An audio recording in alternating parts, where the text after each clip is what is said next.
I saw recently that I'd passed 205 subscribers.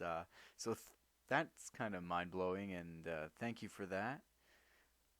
And it reminded me that my name, spelled out in Hebrew, is 205 in value. So if you add these up, it comes out to 205. Um, and so it made me think I should check out what else in the Torah is 205. I'd never done that before. So, to my surprise, 205 is the value of ha-kenim, which in this case is talking about the branches or rods of the menorah, but sounds exactly in Hebrew like the cainites, which you'd have to say is the, I guess, theme of this channel. It's the thing I've covered the most, that's for sure. Jethro and the cainites. And you'll say, like, someone might say, well, it's actually missing a yud here to make it the cainites. But actually, many times in the sources, anyone can look this up. This is the form that the sages will use in their commentaries on the cainites. They'll often leave this yud out, and this is pretty well known, that the yuds and vavs can come and go without changing the meaning of the word or anything like that. But I just found it interesting that my name has the same value as ha-kenim, which sounds exactly like the cainites and is associated with them. Of course, the cainites, as I've pointed out in many videos, were metallurgists and metal workers. And of course, here is this word associated with the menorah, which was beaten out of gold.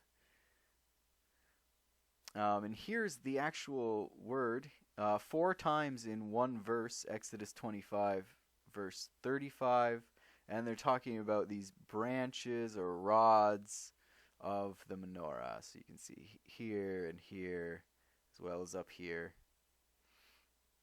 And then it dawned on me to check and see if my name could be found anywhere in the Torah codes or using this like ELS technology.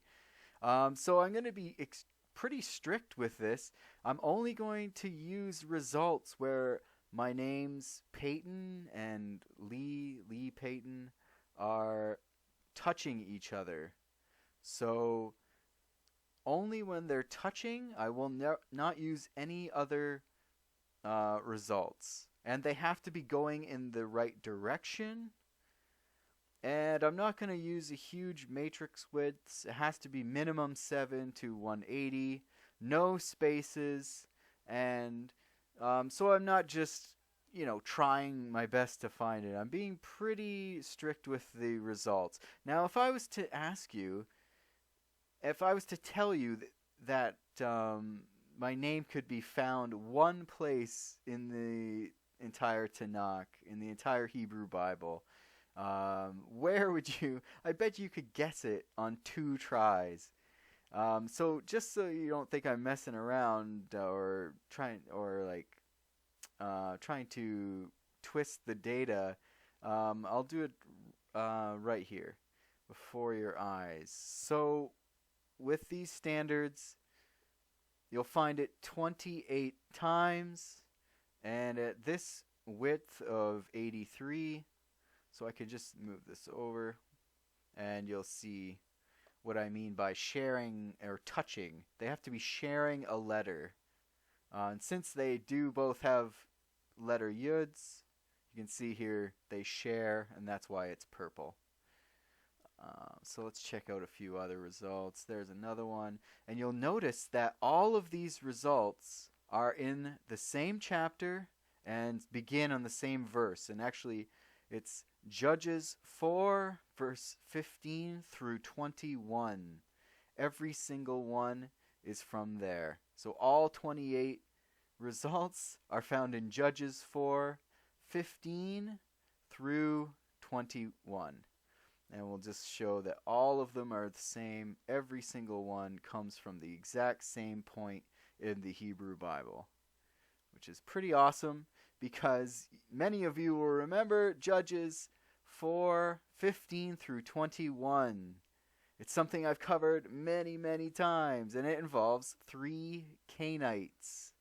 And the Lord threw Sisera and all his chariots and army into a panic before the onslaught of Barak. Sisera leaped from his chariot and fled on foot. You remember this.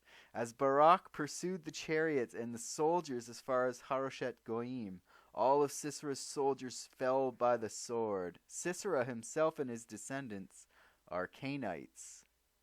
Sisera, meanwhile, had fled on foot to the tent of Yael, wife of Heber the Kenite. Heber the Kenite, as in, or also known as Jethro, or Jethro's son. And then Yael, of course, comes out to greet Sisera and says, "Come in, my lord, come in here and do not be afraid." So he entered her tent, and she covered him with a blanket. He said to her, "Please let me have some water. I am thirsty." She opened a skin of milk and gave him some to drink, and she covered him again. And he said to her, "Stand at the entrance of the tent. If anyone comes and asks you if there's anyone here, say no." Then Yael, wife of Heber the Kenite, took a tent pin and grasped the mallet. When he was fast asleep from exhaustion, she approached him stealthily and drove the pin through his temple till it went down to the ground, and thus he died. So I just find it very interesting, or surprising at least, that my name happens to come out to this word hakenim in value, and then in the codes, this is where you find it.